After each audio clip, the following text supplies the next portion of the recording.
So hello and welcome dear student. आज से हम स्टार्ट करेंगे लिविंग वर्ल्ड, ठीक है। और हम ट्राई करेंगे कि आपके 38 के 38 chapter both 11th and 12th NCERT काफी अच्छे से निपट पाए, ठीक है। तो सबसे पहले हम स्टार्ट करते हैं लिविंग वर्ल्ड में।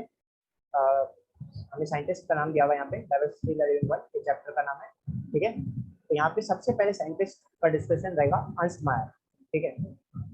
सो अभी हम देखते हैं अर्नस्ट मायर के बारे में। तो जो अर्नस्ट मायर है 100 साल तक ये जिंदा रहे, काफी सारे अवार्ड्स इन्हें मिले। इन्हें ट्रिपल क्राउन ऑफ बायोलॉजी कहा जाता है। ट्रिपल क्राउन ऑफ बायोलॉजी काफी इंपॉर्टेंस रखता है जी। इन्हें बाल्जन प्राइज मिला नंबर 1, फिर इंटरनेशनल प्राइज फॉर बायोलॉजी मिला number 2, second award, and Crafoord prize मिला 1999। और फिर ये इनकी डेथ हो गई 2004, ठीक है।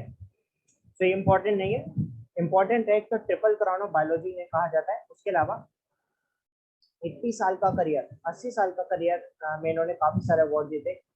एंड उसके अलावा एक बहुत इंपॉर्टेंट यहाँ पे लाइन है कि इन्हें डार्विन कहा जाता है 20th सेंचुरी का, ठीक है। इसी के साथ मैं आपको बता दूं जो डार्विन साइंटिस्ट थे वो उनकी बर्थ कब हुई 1809 में। उसी समय इसी ईयर में जो लेमार्क थे, लेमार्क की बुक पब्लिश हुई। ये साथ साथ हमें ध्यान रखना है कि लेमार्क की बुक पब्लिश हुई जिसका नाम था फिलोसफिक जूलॉजी, सॉरी। बस हमें यहाँ पे ये ध्यान रखना है कि लेमार्क की उस टाइम बुक भी पब्लिश हुई, उसका नाम इम्पोर्टेंट नहीं है, ठीक है। तो लेमार्क की बुक भी पब्लिश हुई और उसी साल में डार्विन का बर्थ भी हुआ, ठीक है। इन दोनों के क्या क्या पॉइंट्स है वो हम एवोल्यूशन में आगे डिस्कस करेंगे। तो हमने यहाँ पे क्या क्या पॉइंट पढ़े कि एक तो डार्विन ऑफ 20th सेंचुरी ने कहा जाता है और ट्रिपल क्राउन ऑफ बायोलॉजी ने कहा जाता है, ठीक है। ये दोनों पॉइंट आपको यहाँ पे ध्यान रखना है। चलिए इसमें आगे बढ़ते हैं अब हम, ठीक है। और आगे बढ़ते हुए हम यहाँ से स्टार्ट करते हैं लिविंग वर्ल्ड की स्टार्टिंग से, ठीक है। तो चलिए अब हम पढ़ना स्टार्ट करते हैं living world. So living world के अंदर स्टार्टिंग में इन्होंने दे रखा है कि how wonderful is the living world, the wide range of living species is amazing and the extraordinary habitats in which we find living organisms, ठीक है। आप दोनों एक्सट्रीम में देख सकते हैं, कोल्ड एक्सट्रीम, दूसरी तरफ हमारे पास हॉट एक्सट्रीम है। हॉट एक्सट्रीम हर जगह आपको लाइफ दिख जाएगी। कोल्ड एरियाज में भी आपको लाइफ पॉसिबल होती भी दिखेगी और हॉट एक्सट्रीम में भी। जैसे कि हमने आर्कियोबैक्टीरिया के बारे में पढ़ा।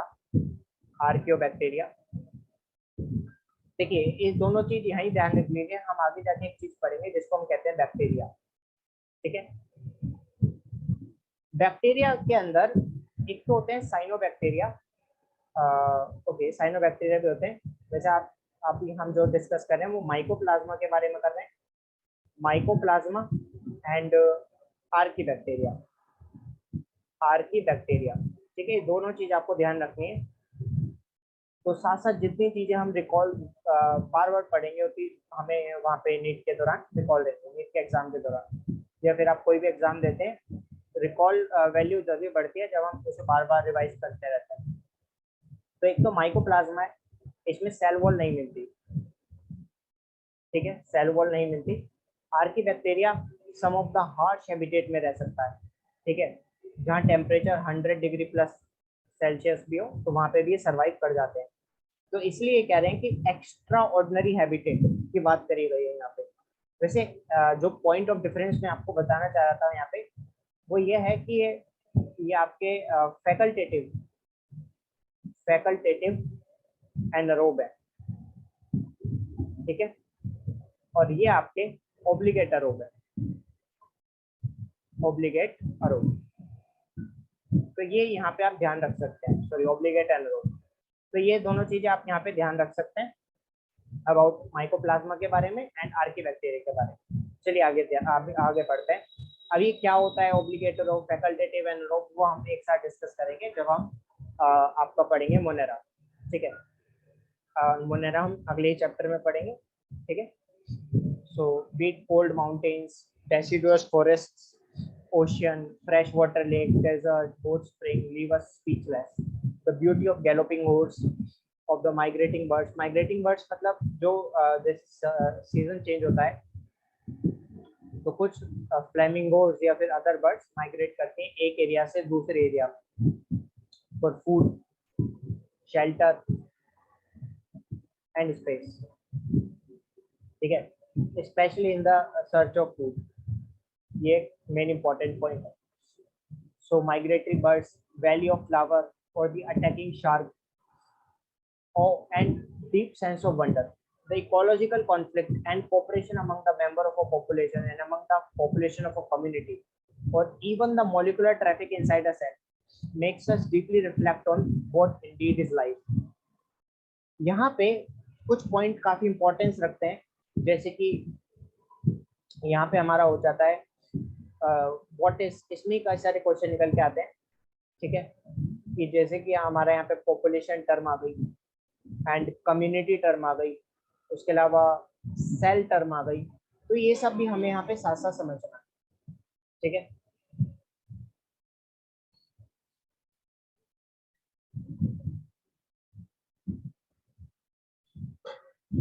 ठीक है, तो हमारे पास यहाँ पे काफी सारे टर्म्स हैं, जैसे कि पॉपुलेशन, सेल, कम्युनिटी, ये क्या होता है, ये भी हमें यहाँ पे साथ साथ समझना पड़ेगा। तो चलिए इसको समझते हैं यहाँ पे। सो यहाँ पे हम सबसे पहले डिस्कशन करते हैं यहाँ पे कि ये टर्म्स के बारे में थोड़ा सा, हालांकि हम इकोलॉजी में डिटेल में पढ़ेंगे, बट फिर भी मैं आपको यहाँ पे एक्सप्लेन कर देता हूँ। जैसे कि सेल के बारे में हम पढ़ते हैं। सेल क्या है? Smallest structural and functional unit of life, functional unit of life, जिसमें सारे फंक्शंस परफॉर्म हो जाते हैं। इसके अंदर हर समय क्या चल रहा होगा? Metabolism, this is the essential part. Metabolism में होता क्या है? रिएक्शंस जो कि हमारे लिविंग प्रोसेसेस को अच्छे से रेगुलेट कर रही हैं, those are called metabolic reactions, उसी को मेटाबॉलिज्म कहते हैं। इसके अलावा हमने एक वर्ड देखा यहाँ पे कि what is basically population, community, okay. So एक टर्म होता है पॉपुलेशन, एक होता है कम्युनिटी, ठीक है। उससे पहले हमें यहाँ पे समझना होगा कि पॉपुलेशन बेसिकली बनती कैसे है। तो पॉपुलेशन ग्रुप ऑफ इंडिविजुअल्स होते हैं जो सेम स्पीशीज को बिलोंग करते हैं, ठीक है। सेम स्पीशीज के मेंबर एक ही एरिया में पाए जा रहे हैं, उसको हम पॉपुलेशन कह देते हैं। अब वर्ड निकल के आता है कि व्हाट इज स्पीशीज। हमने वर्ड तो बता दिया, लेकिन व्हाट इज स्पीशीज? स्पीशीज से हम क्या समझते हैं? स्पीशीज क्या होता है? स्पीशीज होता है basically organism which can interbreed among themselves, एक दूसरे के साथ इंटरब्रीड कर सके। कंडीशन क्या है? Producing fertile offspring, fertile offspring.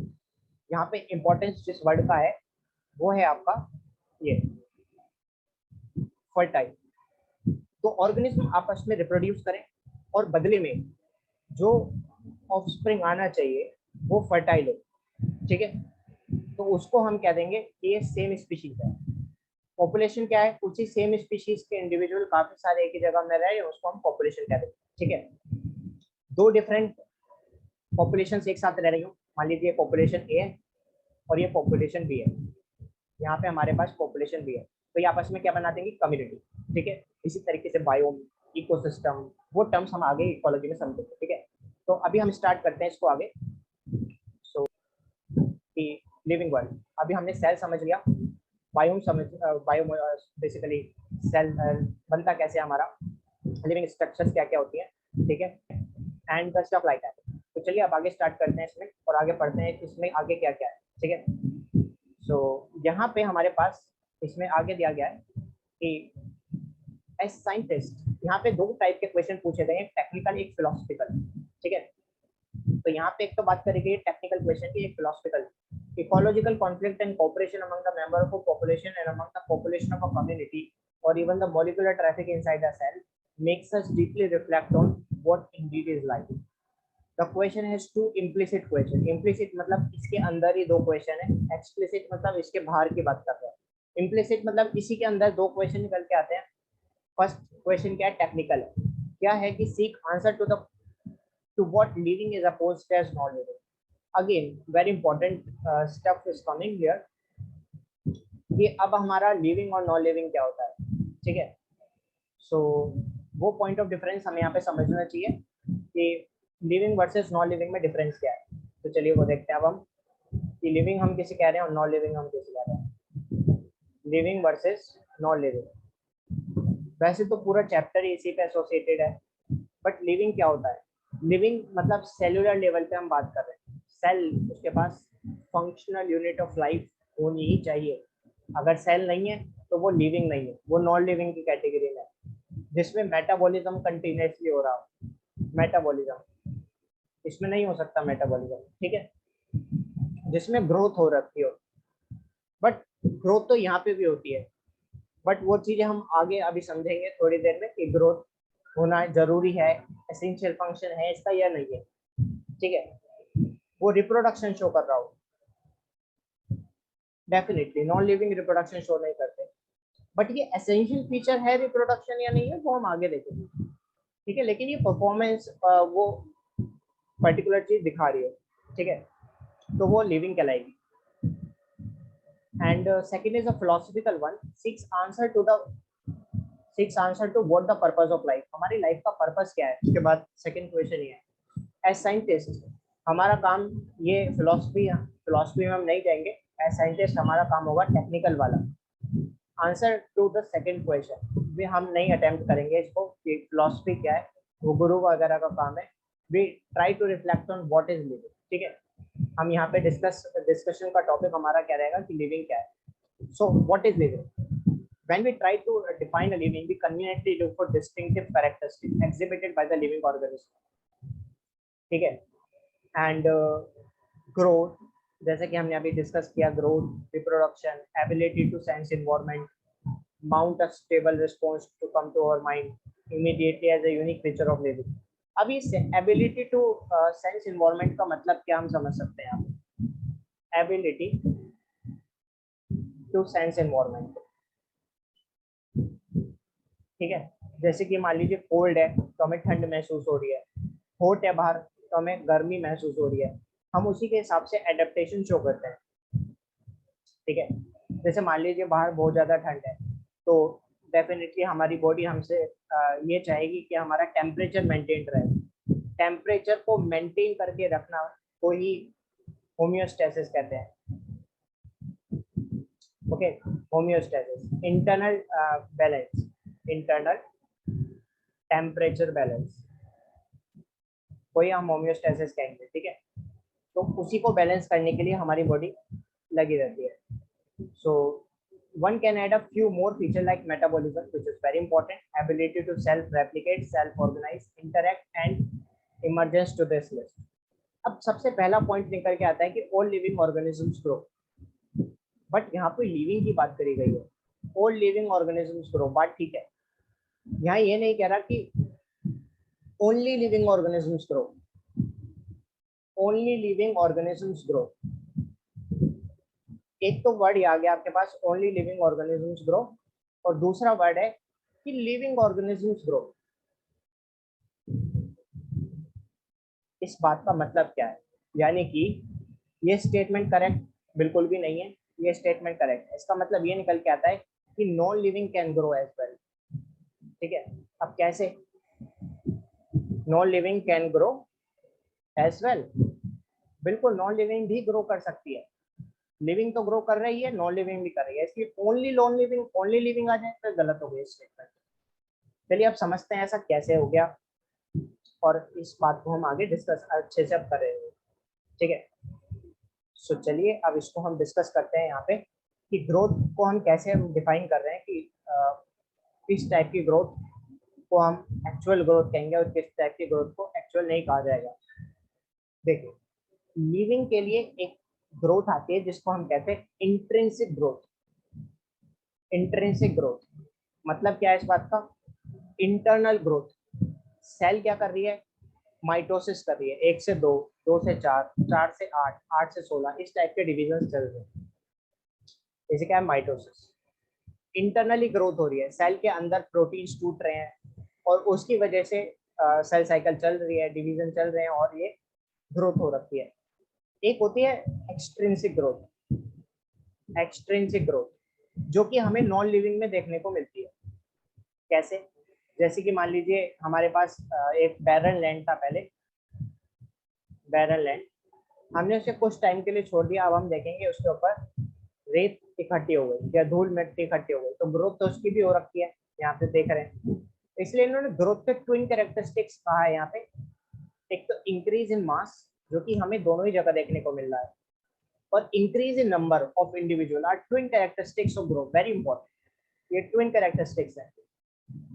All multicellular organism, ठीक है, ऑल मल्टीसेलुलर ऑर्गेनिज्म की अगर बात करी जाए तो ऑल मल्टीसेलुलर ऑर्गेनिज्म ग्रो करते हैं, ठीक है, by cell division in plant. अच्छा, अब दो चीजें आ गई, तो प्लांट आ गया, एक एनिमल आ गया। एनिमल में क्या लिमिटेड ग्रोथ होती है, लिमिटेड ग्रोथ। हमारी ग्रोथ हार्मोन सर्टेन एज तक ही काम करते हैं, वो एक फिक्स हमें हाइट अटेन करवा देते हैं और उसके बाद हमारी ग्रोथ स्टॉप हो जाती है। माइटोसिस चलता रहता है अंदर, रिपेयरिंग चलती रहती है सेल्स की जो हमारे डिस्ट्रॉय होते जाते हैं, बाकी अदरवाइज एक ग्रोथ एक समय के बाद रुक जाती है। लेकिन प्लांट में अनलिमिटेड ग्रोथ होती है, अनलिमिटेड ग्रोथ, जब तक उनकी डेथ नहीं हो जाती वो ग्रो करते रहते हैं, ठीक है। Growth by cell division occur continuously throughout life, जैसे कि मैंने आपको बताया लाइफ टाइम ही सेल साइकिल चलती रहेगी, सेल्स ग्रो होते रहेंगे, डिस्ट्रॉय होते रहेंगे, सब चलता रहेगा। In animal this growth can be seen only up to certain age, certain age तक ही देखी जा सकती है एनिमल्स के अंदर। However, cell division occurs in certain tissues to replace lost cells. Unicellular organism grow. अब यहाँ पे एक इम्पोर्टेंट टॉपिक निकल के आता है, यूनिसेलुलर ऑर्गेनिज्म। देखिए यूनिसेलुलर ऑर्गेनिज्म में क्या है, एक सेल है, सिंगल सेल है, वो डिवाइड कर रही है, दो सेल बना लिए, फिर चार सेल बना लिए, तो यहाँ पे growth is equal to reproduction. Growth और रिप्रोडक्शन एक ही बात है, माइटोसिस के थ्रू ही सब कुछ चल रहा है, माइटोसिस से ही ग्रोथ हो रही है, माइटोसिस से ही रिप्रोडक्शन हो रहा है, ठीक है। तो वो यहाँ पे हमारे को देखने को यहाँ पे मिल रहा है कि ग्रोथ और रिप्रोडक्शन यहाँ पे सेम एक ही बात है, ठीक है। लेकिन हम इसमें आगे बढ़ते हैं अब हम। लेकिन अगर मैं मल्टी सेलुलर ऑर्गेनिज्म की बात करूँ, मल्टी सेलुलर में जैसे कि हम हो गए और एनिमल्स हो गए, तो वहां पे ऐसा नहीं होता, वहाँ ग्रोथ और रिप्रोडक्शन दो अलग अलग चीजें, ठीक है। सो यहाँ पे यही बताया गया है कि unicellular grow by cell division.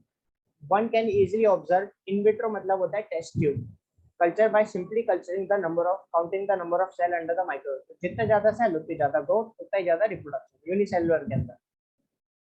Higher animals and plants में growth and reproduction are mutually exclusive event, अलग अलग इवेंट है।